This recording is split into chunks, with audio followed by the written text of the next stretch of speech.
Salut, c'est Arnaud, bienvenue dans cette nouvelle vidéo. Aujourd'hui, nous allons aborder un petit peu la thématique de l'intérêt de cette chaîne, pourquoi je l'ai créée et pourquoi j'ai envie de vous faire partager mon quotidien de pharmacien. Au cours de sa formation, l'étudiant en pharmacie n'apporte que très peu les aspects financiers et juridiques, pourtant indispensables au moment de l'acquisition d'une pharmacie. On aborde en ce moment un renouvellement assez massif du nombre de titulaires qui partent à la retraite sous l'effet du baby boom devenu papy boom. Et cela impose donc une bonne préparation face aux différents choix stratégiques de l'installation. La gestion du personnel est une notion nouvelle également qu'il devra maîtriser afin de mieux gérer son outil de travail. Enfin, le contexte actuel imposera une gestion comptable précise et quotidienne de son outil de travail. Le jeune diplômé passera en moyenne 5 années en tant que pharmacien assistant avant de se lancer dans l'acquisition d'une officine.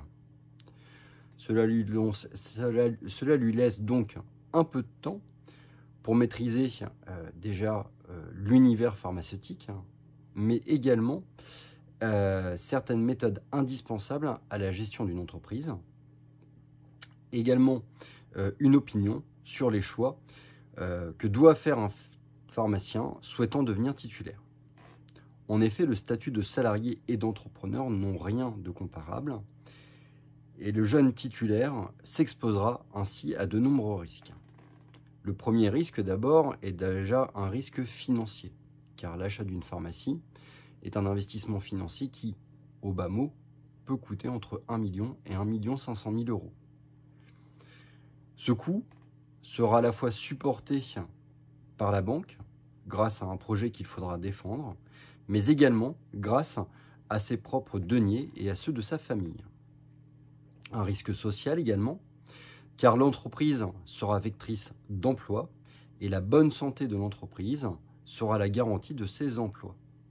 Le jeune diplômé devient en quelque sorte responsable de son équipe. Un risque juridique et légal, car en tant que titulaire, celui-ci deviendra responsable aussi bien juridiquement que pénalement de ses actes, mais également de ceux de ses collaborateurs.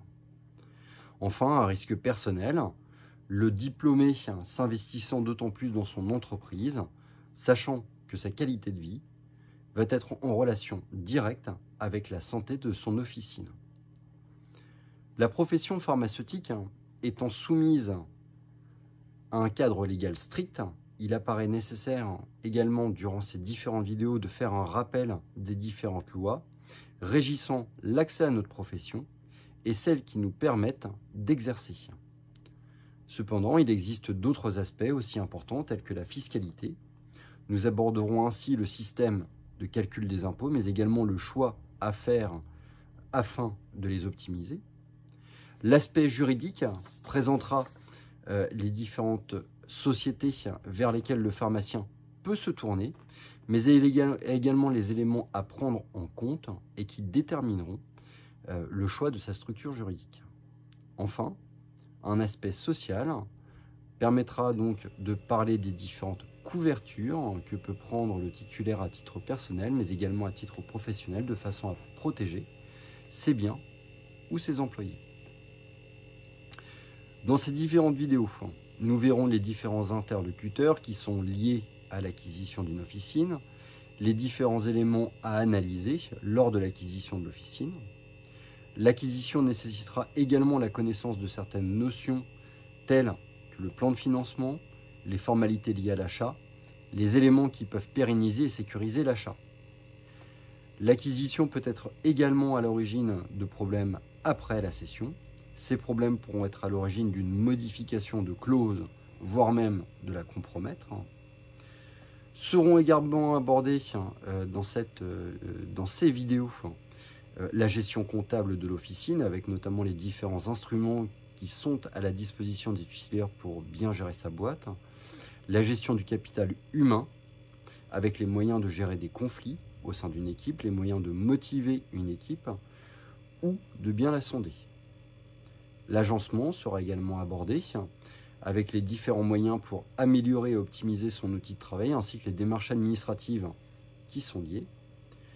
La publicité, l'inventaire, la livraison des médicaments et le développement d'autres secteurs d'attractivité au sein de la structure officinale permettront de conclure cette série de vidéos. Je te dis à très bientôt.